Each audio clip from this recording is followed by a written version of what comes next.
সম্প্রতি ভূমিকম্প আতঙ্কে রয়েছে গোটা বিশ্ব।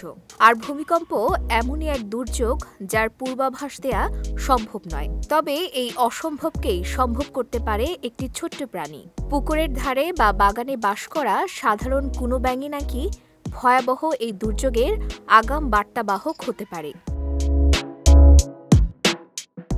2009 সালে যুক্তরাজ্যের ওপেন ইউনিভার্সিটির প্রাণীবিদ ড. রাসেল গ্রান্টের গবেষণায় উঠে এসেছে এমনই চাঞ্চল্যকর তথ্য। তিনি ইতালির ভূমিকম্পপ্রবণ অঞ্চলের ব্যাঙের আচরণগত পরিবর্তন নিবিড়ভাবে পর্যবেক্ষণ করতে ব্যাঙের শরীরে অতি ক্ষুদ্র সেন্সরযুক্ত বিশেষ যন্ত্র স্থাপন করেন।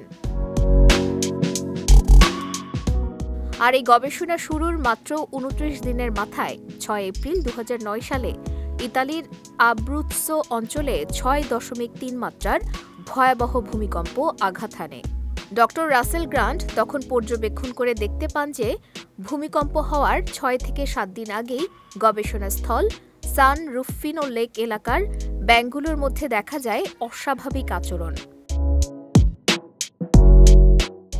ব্যাঙগুলো তাদের স্বাভাবিক আবাস ও পানির ধারে থাকা পরিবেশ ত্যাগ করতে শুরু করে। তবে আবার ভূমিকম্পের 6 থেকে 7 দিন পর তারা ধীরে ধীরে আগের জায়গায় ফিরতে থাকে। ড.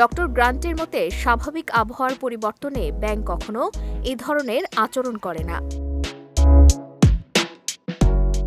তার ধারণা, ব্যাঙের শরীরে হয়তো এমন বিশেষ ধরনের জৈবিক সেন্সর আছে যা ভূগর্ভস্থ চাপ, শিলাস্তরের ক্ষুদ্র পরিবর্তন বা ভূমিকম্পের আগে নির্গত বিশেষ ধরনের সংকেত আগেই ধরতে সক্ষম।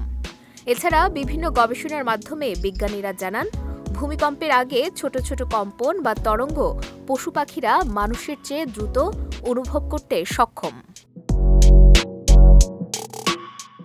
তবে কোনো ব্যাঙ ঠিক কিভাবে ভূমিকম্পের বার্তা বোঝে তা নিয়ে এখনও অনুসন্ধান চালাচ্ছেন বিজ্ঞানীরা।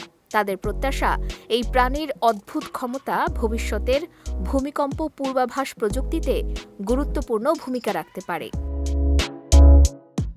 সঞ্জিদা আজিজ, বিজয় টিভি, নিউজ ডেস্ক।